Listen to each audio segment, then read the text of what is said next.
Hello friends, मेरा नाम है गौरव और आज हम एक बहुत ही इम्पोर्टेंट सा डाउट है। इसको सिली डाउट्स भी मतलब कुछ लोग कंसीडर करते हैं, लेकिन मैं किसी भी डाउट को सिली नहीं कंसीडर करता।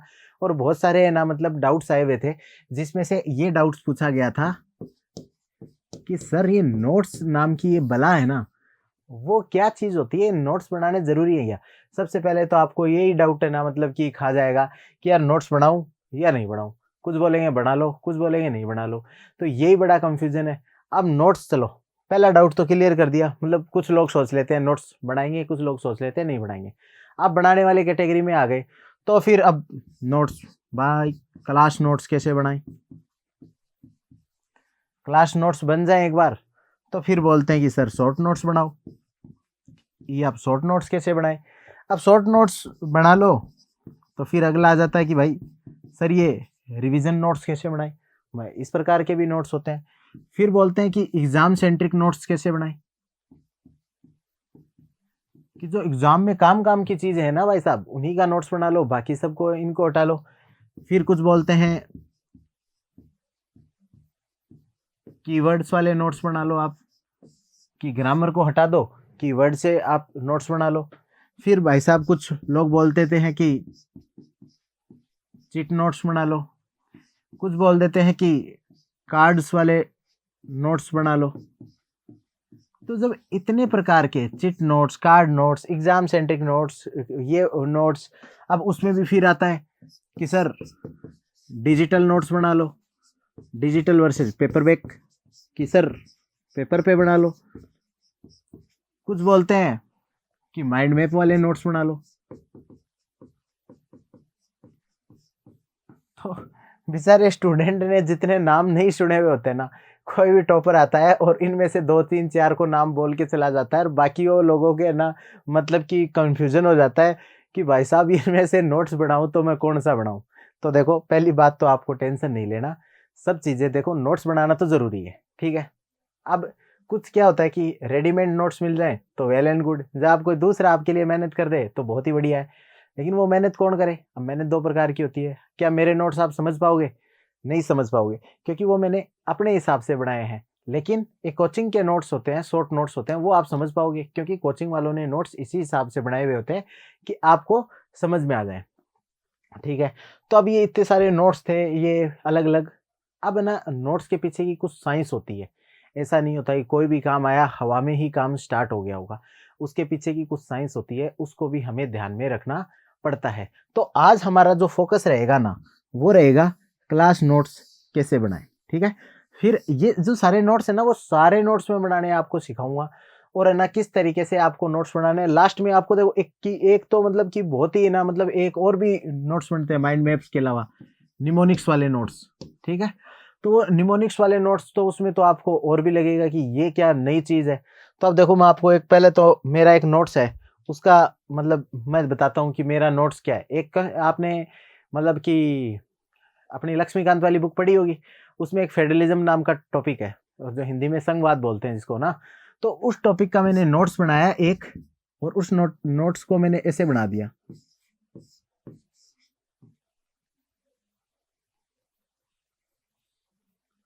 ठीक है। ये लो साहब, पूरी जो लक्ष्मीकांत नाम की बुक थी, वो अपनी 3 वर्डों के जो बुक नहीं, सॉरी, एक चैप्टर था जो हमारा फेडरलिज्म वाला, तो उसको मैंने एक ही वर्ड में बना दिया, F=2 5J, ठीक है। अब लोगों को समझ में नहीं आएगा भाई साहब ये नोट्स कौन से हैं। अब मेरे से आके बोलेंगे भैया आपके नोट्स दे दो, हम समझ लेंगे। अब यार इससे बताओ क्या समझ लोगे? ये समझ में नहीं आते। अब मैं आपको इसको एक्सप्लेन करता हूँ कि ये नोट्स बना कैसे है। ये केवल मैं आपको यही चीज समझाने के लिए कि बहुत सारे नोट्स होते हैं, कीवर्ड के, एग्जाम सेंट्रिक के, निमोनिक्स के, माइंड मैप्स के, चिट नोट्स होते हैं, कार्ड नोट्स होते हैं, शॉर्ट नोट्स, रिविजन नोट्स, जो डिजिटल नोट्स होते हैं, कुछ माइंड मैप्स होते हैं, कुछ फोटोग्राफिक नोट्स होते हैं, अलग अलग मेमोरी के अलग अलग पार्ट्स होते हैं, उनको हैंडल करने के लिए होते हैं। तो अब ये सारी चीज़ें हम एक एक करके इसमें जुड़ते जाएँगे। आप लगातार इसको देखते रहिए अपने इसपे, तो अलग-अलग प्रकार के नोट्स मिलेंगे। अभी मैं आपको एक बता रहा हूँ, ये होते हैं अलग ही प्रकार के नोट्स। ये मास्टर शिफू वाले नोट्स हैं। अब इस मास्टर शिफू वाले नोट्स को देखते हैं कि क्या सिस्टम है ये अपना, ठीक है। F= क्या है? ये मेरा है फेडरलिज्म, ठीक है। मैंने लिखा है कि फेडरलिज्म। अब फेडरलिज्म क्या होता है कि भाई साहब ये होती है 2 2 लेवल्स के अंदर डिवाइडेड होनी चाहिए पावर, ठीक है। अब देखो मैं ये तो मेरा है मास्टर शिफू वाला नोट्स, एक होता था मेरा देसी नोट्स भी। अब जैसे उसमें कैटेगरी नहीं है, वो तो देसी नोट्स। अब ये देसी नोट्स क्या होते हैं? देसी नोट्स होते हैं आपने जो भी कोई चीज पढ़ी उसका एकदम सिंपल वर्जन, मतलब एकदम मतलब देसी वर्जन। अब देसी वर्जन क्या होता है? अब जैसे कि अब ये फेडरलिज्म संघवाद है, इस चीज को मैं ना मतलब कि कैसे याद करता हूँ, मैं ऐसे याद करता हूँ कि एक पेरेंट्स है, पेरेंट्स के 2 बच्चे हैं, दोनों बच्चों को उन्होंने क्या कहा कि ये ले तू 60 रुपए ले, तू 40 रुपए ले, तुम दोनों मार्केट में जाओ, अपने अपने लिए चीजें खरीद के लाओ, एक दूसरे के पैसे छीनने नहीं है। और उनके साथ एक जिन को भेज दिया, ठीक है, कि जिन तू साथ में जाएगा, जो भी इन दोनों में से एक भी यदि इनके मतलब कि इन दोनों में से एक दूसरे के पैसे छीनेगा उसके चट्टू लगा देना। बस ये अपना देसी कंसेप्ट है फेडरलिज्म का। अब जो पैसे दिए मतलब पावर दी, पावर है ना वहां पे किसने दी? पेरेंट्स ने दी। यहाँ पे कौन दे रहा है? जो हमारे कॉन्स्टिट्यूशन दे रहा है। वो 2 बच्चे कौन थे? एक राज्य सरकार, एक केंद्र सरकार, दोनों को कुछ दे दिए। जैसे कि सेंट्रल जो लिस्ट में जो पावर थी वो किसको दे दी? केंद्र सरकार को। जो स्टेट लिस्ट वाली पावर थी वो किसको दे दी? राज्य सरकार को, कि जाओ तुम शॉपिंग करके आओ। तो शॉपिंग करने का मतलब है जाओ तुम उसके ऊपर कानून बनाओ, और उस कानून में यदि एक दूसरे के कोई कार्य क्षेत्र पे हस्तक्षेप करेगा, वहां पे एक जिन दे दिया, जो जिन क्या करेगा? दोनों के चंटू लगा देगा कि ना इधर उधर मतलब बातें मत कर। तो उसको वो जिन कौन है? अपना जुडिशरी है, वो इंडिपेंडेंट जुडिशरी है कि तू स्टेट सेंटर के एरिया में आ रहा है या सेंटर तू स्टेट के एरिया में आ रहा है, तो चंटू लगाने का काम चल देता है। इसको बोलते हैं देसी नोट्स। अब ये देसी नोट्स है ना, मैं मेरी लैंग्वेज में, जिसमें हिंदी, इंग्लिश, मारवाड़ी, हरियाणवी सारी मिक्स होके मैं एक तरीके से ऐसे ना संघवाद को ना मतलब इतने से नोट्स के अंदर मैं लिख के एक्सप्लेन कर लेता था, एकदम जिस भाषा में मुझे समझ में आया ना उस भाषा के अंदर लिख लेता था। तो अब संघवाद को आप कभी भूल पाओगे कि संघवाद क्या होता है? ये फेडरलिज्म क्या होता है कि 2 बच्चे हैं, दोनों को पावर दिए, जाओ मार्केट में कुछ लेके आओ, पावर बना के आओ, और जुडिशरी दी है। यही सेम अब इसको मैं थोड़ी सी टेक्निकल, ये मास्टर शिफू अप्रोच है अपनी। ये कौन सी अप्रोच है? मास्टर शिफू की अप्रोच है, जिसमें अलग ही लेवल का मतलब दुनिया को समझ में ही नहीं आ रहा है ये क्या कर रहा है। तो ये 2 5J, ठीक है। ये क्या होता है? 2 का मतलब था मेरा कि 2 चीजें याद करनी है इससे, कि वो 2 चीजें कौन सी चीज होंगी? तो एक तो है कि पावर होगी, वो 2 लेवल के अंदर डिवाइड होगी, ठीक है। पावर कितने लेवल के अंदर डिवाइड होगी? 2 लेवल के अंदर डिवाइड होगी। तो ये 2 से मुझे याद आ जाएगा कि पावर किसके अंदर होगी? 2 लेवल के अंदर डिवाइड होगी। किस किस के अंदर? अब उसको एक्सप्लेन करना होगा, मैं आगे आराम से एक्सप्लेन कर दूंगा कि एक स्टेट होगी, एक सेंट्रल गवर्नमेंट होगी। स्टेट गवर्नमेंट को कुछ पावर दी होगी, ये हमारी 7वीं अनुसूची, 7वीं जो हमारी शेड्यूल है उसके अंदर लिखा हुआ है। दूसरी चीज मैं इसी से याद करूंगा, बाइकैमरलिज्म। जो बाइकैमरलिज्म में भी क्या है? 2, इसमें क्या होते हैं? 2 हाउस होते हैं सेंट्रल लेवल पे, एक लोकसभा, एक राज्यसभा। ये भी हमारे जो फेडरलिज्म का एक फीचर है। तो पहला मेरा 2 क्या सजेस्ट कर रहा है मुझे, कि 2 सजेस्ट कर रहा है कि ना 2 हाउस होंगे, 2 लेवल में पावर डिवाइड होगी। तो ये चीज समझ में आई या नहीं आई? अब देखो ये 5 है ना, ये मेरे लिए काम करता था कॉन्स्टिट्यूशन का। अब इतना बड़ा वर्ड मैं बार बार नहीं लिखता, तो इसकी जगह मैं क्या लिख देता था? 5 लिख देता था। तो अब कॉन्स्टिट्यूशन होना चाहिए। अब कॉन्स्टिट्यूशन कितनी, उसकी 3 क्वालिटी होनी चाहिए। अब कौन कौन सी क्वालिटी होनी चाहिए? 1 2 3। अब जैसे 1 2 3, पहला क्या होना चाहिए? कॉन्स्टिट्यूशन रिजिड होना चाहिए। दूसरा क्या होना चाहिए? कॉन्स्टिट्यूशन रिटर्न होना चाहिए। तीसरा क्या होना चाहिए? कॉन्स्टिट्यूशन की सुप्रीमेसी होनी चाहिए, ठीक है। पहला बात, अब देखो सिंपल सी बात है, कॉन्स्टिट्यूशन यदि रिजिड नहीं होगा तो सेंट्रल गवर्नमेंट जाएगी और उसके अंदर कुछ चेंजेस कर देगी, और एकदम फ्लेक्सिबल था उसके अंदर चेंजेस कर देगी। राज्य सरकार से सारी पावर छीन के केंद्र सरकार को दे दी जाती है। फिर राज्य सरकार क्या टुनटुना बजाएंगे? तो रिजिड होना चाहिए भाई, कि थोड़ा स्टैंडर्ड फॉर्म होनी चाहिए, जिसको कुछ प्रोसीजर होना चाहिए, उसको फॉलो करेंगे। तो ये रिजिड हो गया। अब रिटर्न भी होना चाहिए। रिटर्न होना जरूरी क्यों है? कि जब तक अब ना मतलब केंद्र सरकार ने राज्य सरकार के कुछ एरिया को मतलब छीन लिया, जैसे फार्मर प्रोटेस्ट में ऐसे ही तो बात हो रही थी पहले कि ये तो केंद्र सूची का सब्जेक्ट ही नहीं है, लेकिन वो अलग मुद्दा है, उसको सुप्रीम कोर्ट डिसाइड करेगा, हम कोई नहीं है उसको डिसाइड करने वाले। लेकिन उन्होंने क्या बोला कि संविधान के अंदर देखो ये यहाँ लिखा हुआ है, तो मतलब दूसरा क्या होना चाहिए? रिटर्न होनी चाहिए, ताकि हम गाइड ले सकें। और तीसरी सुप्रीमेसी ऑफ कॉन्स्टिट्यूशन होना चाहिए। केंद्र सरकार ये नहीं कह सकती कि हम तो संविधान को मान ही नहीं रहे। संविधान आपका क्या होना चाहिए? एकदम सुप्रीम होना चाहिए। अब तीसरा क्या है? J for judiciary. अब जुडिशरी क्या होनी चाहिए? इंडिपेंडेंट, क्योंकि ये तो जिन है, ये एक का फेवर करने लग गई तो दिक्कत हो जाएगी, इसलिए जुडिशरी क्या होनी चाहिए हमारी? इंडिपेंडेंट होनी चाहिए। तो अब देखो, अब आप ना अपनी लक्ष्मीकांत खोलो, हिंदी में इंग्लिश में दोनों में खोलो, और ना फेडरलिज्म के जितने भी फीचर्स हैं उनके ऊपर जाके देखो। अब उनके फीचर्स में आपको यही मिलेंगे, F इजिकल टू 2 5J। अब बताओ, ये मेरा नोट्स मैं आपको दे देता और इसको ना समझाता नहीं तो आपको समझ में आ जाता क्या? ये मास्टर शिफू लेवल वाले नोट्स हैं। इसी तरीके से देसी नोट्स होते हैं, इसी तरीके से आपके कुछ अलग अलग नोट्स होते हैं। हर नोट्स के ऊपर हम अलग अलग वीडियोज में बात करते रहेंगे, इसके लिए आप जुड़ते रहना। हम अगले वीडियो में कौन से नोट्स के ऊपर करना है वो कमेंट सेक्शन में आप बताओगे, ठीक है? आप ऐसे मतलब कि ऐसे पैसिव लर्नर मत रहा करो। आपके जो डाउट्स पूछोगे वही तो मैं वीडियो में सोल्व करूंगा। अब आप सोचोगे कितना मतलब बढ़िया है कि आप डाउट्स बोल रहे हो कि सर एक देसी नोट्स दिखाया जाए, तो फिर आपके सामने जैसे जिन की तरह मैं भी लेके आ जाऊंगा, ये लो साहब देसी नोट्स, ठीक है? अब आगे आ जाते हैं हम। आज का जो हमारा टॉपिक था, जो अब देखो वो नोट्स थे ना, उसका मैं मल्टीपल यूज करना आपको किसी और वीडियो में बताऊंगा कि इस फेडरलिज्म को यूज करते हुए हम ना मेन से आंसर राइटिंग कैसे करते हैं, कि नोट्स से आंसर राइटिंग तक की जो जर्नी है ना उसको कैसे तय करते हैं, नोट्स को याद करने की जर्नी को कैसे करते हैं, वो सारे मतलब अब एक ही वीडियो में बताने लग जाऊंगा ना तो पूरी फिल्म जैसी बन जाएगी ये। तो इसलिए आज का जो हमारा टॉपिक है वो है क्लास नोट्स। अब ये बच्चों के लिए सबसे ज्यादा जरूरी है। अब यार देखो, क्लास नोट्स आप बनाओगे ना तो सबसे इंपॉर्टेंट है, बाकी नोट्स है ना इसी के अलग अलग वर्जन होंगे, ये तो आपका फाउंडेशन होगा क्लास के अंदर जो नोट्स आप समझ के आ रहे हो।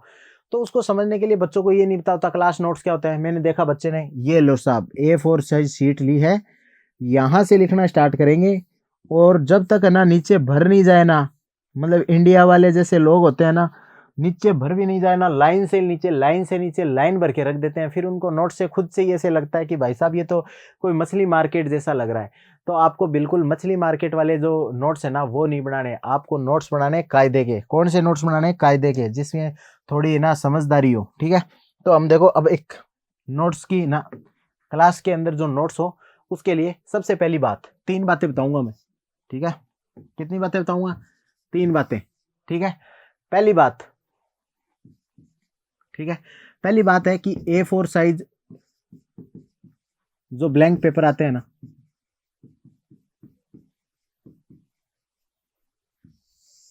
उनके ऊपर आपको नोट्स से बनाने हैं। A4 साइज ब्लैंक पेपर के ऊपर नोट्स क्यों बनाने हैं? क्योंकि भाई साहब आप ना मतलब कि आपने रिंग वाली फाइल ले ली या फिर नॉर्मल ले ली, आपको कल को उसके बारे में कुछ और नई चीज पता चल गई। अब जैसे फेडरलिज्म के बारे में है ना, कल को मुझे पता चला कि सुप्रीम कोर्ट के किसी जजमेंट के अंदर है ना फेडरलिज्म की बात हुई है, तो जोड़ने के लिए कुछ जगह चाहिए, क्योंकि ये एक प्रोसेस क्या है, ऑर्गेनिक प्रोसेस है, हर दिन कुछ ना कुछ जुड़ता जाएगा, हर दिन आगे बढ़ती जाएंगी चीजें।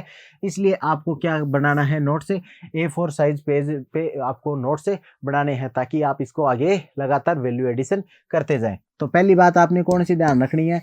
वैल्यू एडिशन आपको करते जाना है। दूसरा, नोट्स ना आपके सेल्फ होने चाहिए, ठीक है? इसके अंदर आप क्या कर सकते हो? अब जैसे गाड़ी आपको खुद को बनानी है कि सीट कहाँ होनी चाहिए, मिरर कहाँ होना चाहिए, स्टेयरिंग कहाँ होना चाहिए, टायर का ना कौन से कलर के होने चाहिए। यदि आपको लगता है कि मेरी गाड़ी के टायर ना गुलाबी कलर के होने चाहिए ना, तो आप काले नहीं लगाओगे। अब इसका मतलब ये नहीं है कि गुलाबी टायर आप खुद बनाने लग जाओगे, टायर इंपोर्ट कर सकते हो। नोट्स आप जैसे, अब नोट्स है, इसमें से मेरी जो बातें हैं वो कंपाइल कर लो, किसी कोचिंग के नोट्स हैं वो ले लो, ऑनलाइन नोट्स हैं वो ले लो, गूगल से कुछ फोटो मिले वो ले लो, लेकिन जो लास्ट में नोट्स बनने चाहिए ना वो सेल्फ नोट से बनने चाहिए। और तीसरा जो नोट्स है ना, नोट्स वोट्स है ना, मतलब कि कौन से सब्जेक्ट के बनाने हैं, और हर सब्जेक्ट के अलग अलग तरीके के नोट्स बनाने हैं। अब वो पहले वाले जो नोट्स थे ना उसमें टेबल नोट्स तो मैं भूल ही गया कि टेबल नोट्स बनाने भी सिखाऊंगा। तो ये जितने भी नोट्स है ना उन सब के नाम लिख लो, और जिसको ना जैसे नोट्स से आप जो सबसे ज्यादा कमेंट सेक्शन में आएंगे ना उनमें से, तो उनके ऊपर हम बात करेंगे, ठीक है? फिर अगली टेबल में। तो फिर है ना अलग अलग डिफरेंट नोट्स बनाने हैं आपको, डिफरेंट सब्जेक्ट, डिफरेंट स्ट्रेटेजी,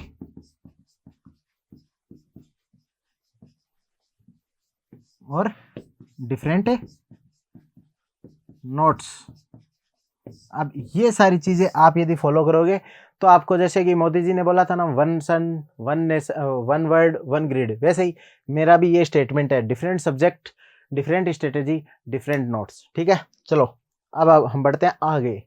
अब आ जाते हैं कि ये आपका A4 साइज पेज, जो सारे बच्चे हैं स्टार्टिंग में क्लास में जा रहे हैं, तो ये एक उनके हाथ में पेज होगा, ठीक है? अब इस पेज पे नोट्स बनाएंगे। तो पहले बचपन में वो हाशिए आते थे यार, मुझे मतलब ऐसे लगता था कि ऊपर भी जगह छुड़वा दी, साइड में भी जगह छुड़वा दी। मुझे लगता था यार कि बड़े मतलब बदतमीज लोग हैं कि ऊपर से जगह छोड़ दी, इधर भी जगह छोड़ दी। और मेरे जैसे मतलब कि जो गाँव में लोग बैठे रहते हैं ना, मेरे दादा वगैरह कोई मतलब पुराने टाइम के, उनका तो मतलब कि कंसेप्ट भी नहीं आ रहे थे। क्या बोलते हैं कि ये नोट्स तो इसलिए छुड़वा देते हैं कि ताकि ना मतलब कि कोचिंग वाले वो बच्चे इतना ही लिखें और आधा पेज लिखते ही पूरा पेज भर जाए, ताकि कॉपी जल्दी जल्दी भरे।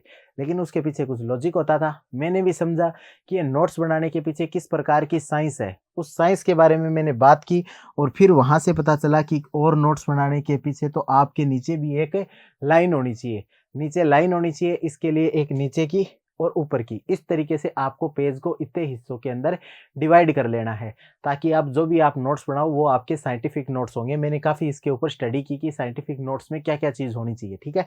तो आपने इसको 4 हिस्सों के इस तरीके से आपके हिस्से के अंदर डिवाइड कर लिया।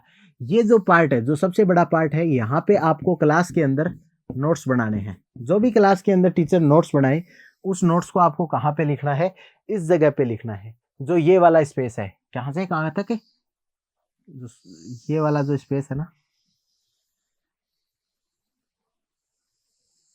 इसमें लिखना है, ठीक है। अब जो बाकी जो स्पेस बचा हुआ है ना, उसका देखो क्या क्या कंस्ट्रक्टिव यूज करेंगे, ठीक है। अब देखो मैं तो क्या करता था, ये जो पार्ट बचता था ना, यहाँ पे बनते थे मेरे देसी नोट्स।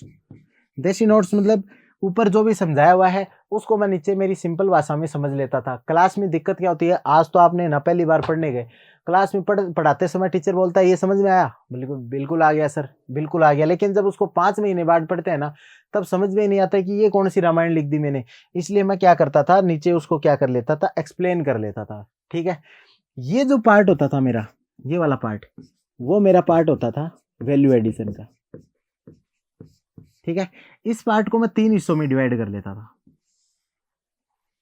अब आप सोचोगे कि भैया क्या पहले दिन से मतलब मास्टर शिफू थे कि पहले दिन से नोट्स, अरे नहीं, पूरे गलतियां की हैं, 5-5 बार नोट्स फाड़े हैं। लास्ट में समझ में आया कि इस तरीके से नोट्स बनाने थे। मैं आपको पहले बता रहा हूँ ताकि आपके टाइम बच जाए, ठीक है। तो अब जैसे कि ये क्लास के अंदर आज चलो मानो कि हमने मानसून का टॉपिक पढ़ लिया आज, ठीक है। क्लास के अंदर वैसे सारी चीजें पढ़ा दी जाती होंगी टीचर्स के द्वारा, तो आपने मानसून का पूरा लिख लिया। देसी भाषा में मैं लिख देता था, मानसून देखो भाई एक ऐसी हवा है, इधर से हवा चल के आई, ऊपर एक पंखा चल रहा है, पंखे ने हवा को इधर फेंक दिया, इधर बीच में से पानी, हवा ने पानी उठा लिया और उधर जाके पानी छिड़क दिया। ये सारी चीजें मैं नीचे लिख लेता था अपनी देसी। अब आपको क्या करना है, इस हिस्से को वैल्यू एडिशन के लिए रखना है। वैल्यू एडिशन क्या करना है, सबसे पहले यहाँ पे वैल्यू एडिशन करना है एनसीईआरटी का। एनसीईआरटी का वैल्यू एडिशन करने से, जैसे आप मानसून के चैप्टर की आपको कुछ बात पता चली कि कोटेश्वरम का मॉडल है जो ना एनसीईआरटी के अंदर मेंशन है, तो आप क्या करोगे, सबसे पहले यहाँ पे ना जो स्पेस है ना, उसमें जो एनसीईआरटी वाला है ना, अलग कलर पेन से लिख दो कि ये चीज क्लास के अंदर नहीं कराई थी लेकिन एनसीईआरटी के अंदर दी हुई है। तो वो वैल्यू एडिशन हो जाएगा, ताकि एनसीईआरटी के नोट्स भी आपके साथ बन जाएंगे। बाकी सर टीचर जो होगा वो आपको क्लास के अंदर पूरे करवा देगा। और यदि आपका ये पार्ट छोटा पड़ने लग जाए ना, इसका मतलब है कि जो आपका टीचर है वो क्या कर रहा है, नोट्स को स्किप कर रहा है।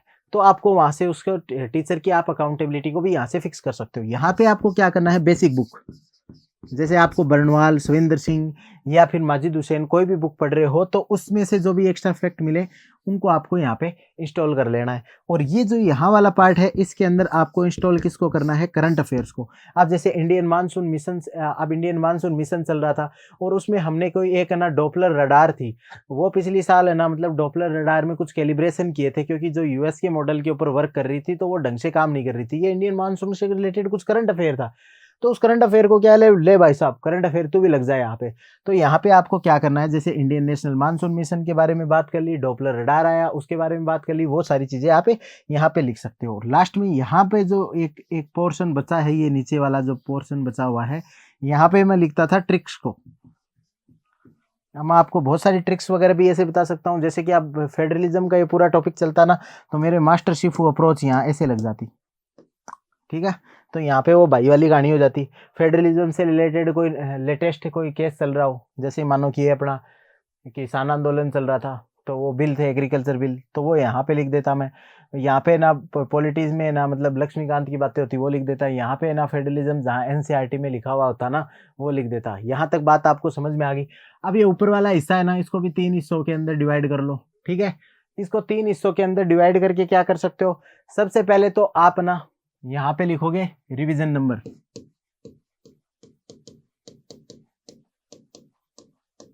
कि 1 2 3 4 5, ठीक है।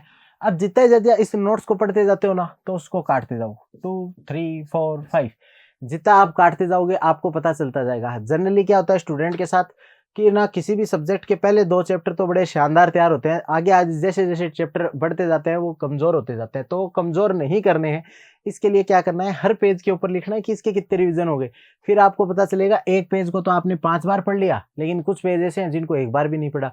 तो यहाँ पे आपको कोने पे क्या लिखना है, रिवीजन नंबर आपको लिखने हैं, ठीक है। यहाँ पे आपको क्या लिखना है, सब्जेक्ट के अंदर, सब्जेक्ट के अंदर जैसे कि मैं अब जैसे मानसून को लिखना होता तो मैं क्या लिखता इसके अंदर, कैसे लिखता, ज्योग्राफी, ज्योग्राफी का सब पार्ट है भाई इंडियन ज्योग्राफी,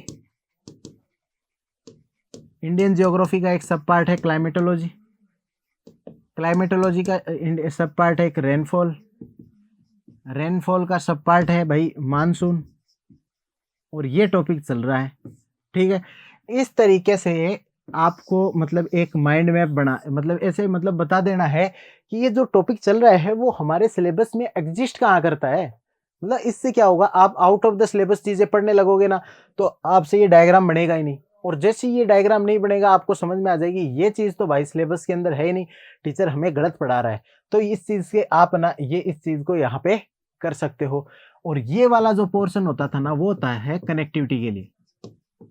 अब कनेक्टिविटी क्या होती है भाई साहब, कनेक्टिविटी होती है कि एक ही टॉपिक है ना मल्टीपल सब्जेक्ट में एग्जिस्ट करता है, और यूपीएससी क्या डिमांड करती है आपसे, मल्टी डायमेंशनल उत्तर लिखो, बहुआयामी उत्तर लिखो।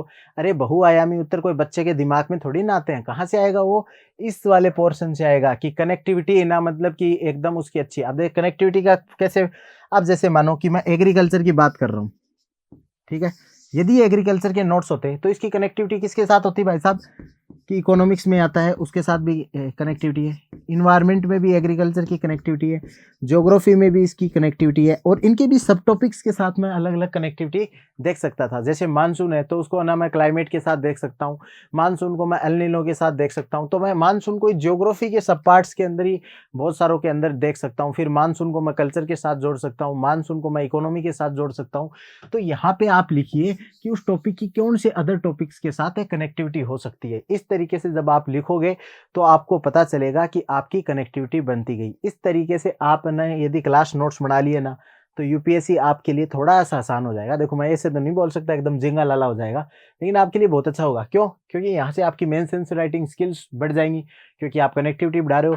यहाँ से आप सिलेबस के अंदर रहोगे, यहाँ पे आप मल्टीपल रिवीजन करते रहोगे, यहाँ पे आपकी बेसिक बुक्स भी कवर होती रहेंगी, यहाँ पे एनसीईआरटी कवर हो जाएंगी, यहाँ पे करंट अफेयर से आप ना मतलब करंट से करंट लगाने वाला आपने वीडियो जरूर सुना होगा, तो यहाँ करंट से आप करंट लगा दोगे, यहाँ ट्रिक लगा के आप ना मतलब दुनिया को दिखा दोगे कि मेरी ब्रेन की क्या पावर है, देसी नोट्स बना के आप ना अपने आप को समझा पाओगे। तो इस तरीके से ये अपना एक जो ग्रांड नोट्स बनने वाला है ना, इसको बोलते हैं भाई साहब की क्लास के अंदर नोट्स कैसे बनाएं। होप कि आप ये सब समझ गए होंगे। हम आगे वाले सेक्शन में कौन कौन से नोट्स बनाएंगे उनके ऊपर की बात जब भी करेंगे जब आप इनमें से बताओगे कि कौन से नोट्स बनाने चाहिए। अब इसमें जैसे और भी नए ऐड हो गए देसी नोट्स, ठीक है भाई साहब, इसमें कौन से मास्टर शिफू वाले नोट्स, ठीक है, और भी इसमें पिक्चर्स वाले नोट्स। आपको पिक्चर्स वाले नोट्स की भी मैं एक फ़ोटो दिखाऊंगा। मेरे जो ऑप्शनल सब्जेक्ट था उसके मैंने पिक्चर्स वाले कुछ नोट्स बना रखे थे, तो उनकी भी। अब ये इतने सारे नोट्स हैं, अब अगले टॉपिक अगले जो वीडियो आएगा उसमें हम कौन से नोट्स के ऊपर बात करें वो आप मुझे बता देना। और तब तक के लिए बाय, आपको ऑल द बेस्ट आने वाले एग्ज़ाम के लिए, और जय हिंद।